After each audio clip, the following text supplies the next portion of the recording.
What is that? Is that the car? You like it? Pretty cool. Hey, you dropped my car! Why'd you do that? What's up, y'all? It's CJ Moto. Let's talk a little bit about servicing your 8-scale Buggy and Truggy. In specific, your Tekno Buggy and Truggy to get ready for a race like the Southern Nationals. August. Say hi. Anyhow, say hi, what up? She's not having it. Let's take a look at what we do to get this sucker ready. A little bit of an opportunity to talk about post-race maintenance. I know there's been a lot of talk online about what to do to get your car ready for a race, especially with the Southern Nationals coming up. So anyhow, I just wanted to go through basically what I do in a nutshell. So there's my Truggy up there all put together, and for those of you that don't know, this is called your front clip, and then back there you have your rear clip, and then obviously you have all your electronics there in the center. You've got a differential in your front, differential in your rear, and then a diff also in the center.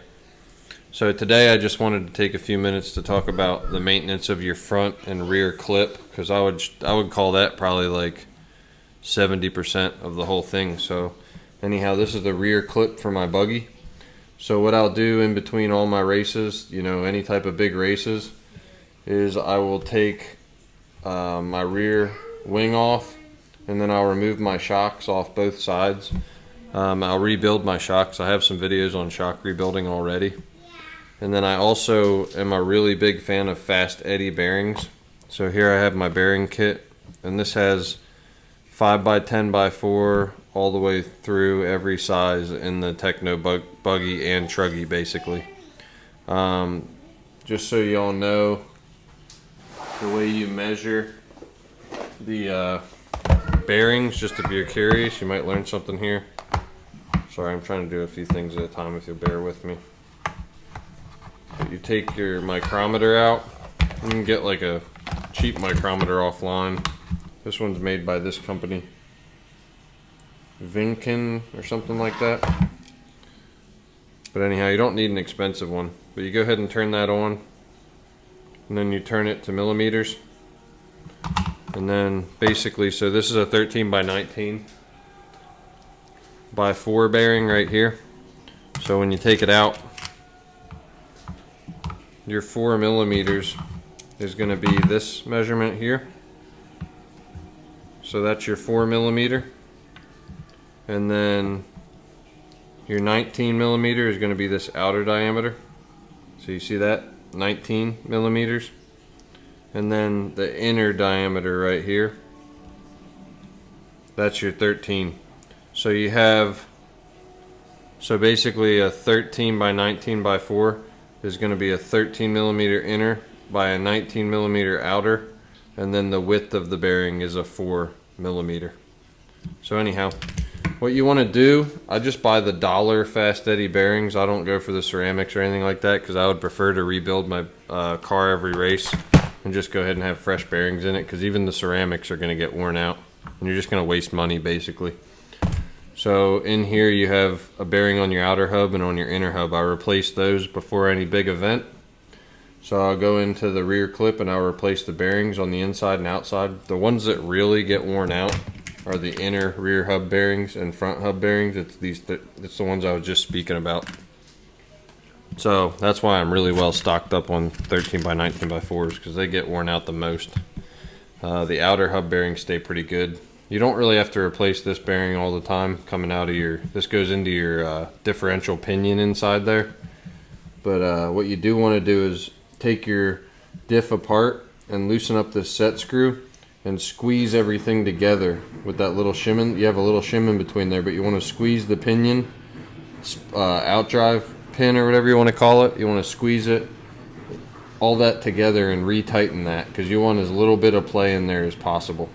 But there's always going to be a little bit, but you just want to try to minimize that. So I'll replace those. I will replace these little guys. You can see in my kit over here, I've got a ton of those. That's them right there. And part number for them, hang on just a sec.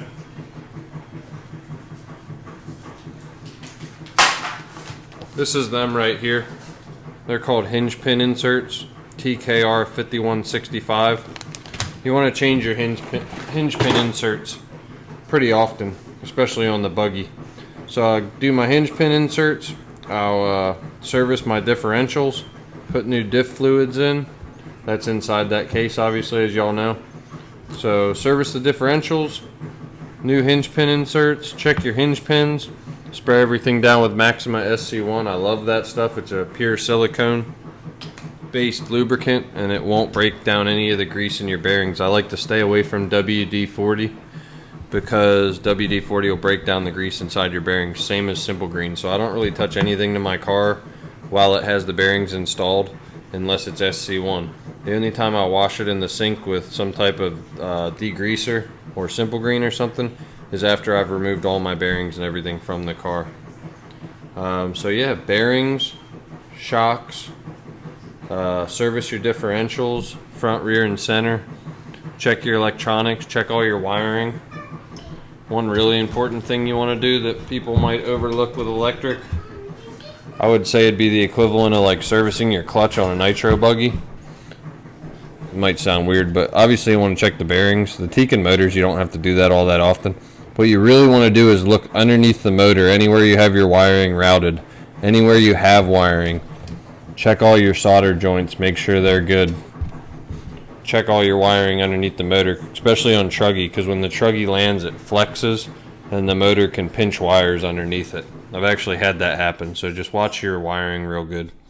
You can see how clean the front end looks on this Truggy because I've serviced it. And then you want to make sure that that's how it does, just nice and free. You want it to be nice and floppy with the hinge pins. But really it's not complicated, it just takes some time.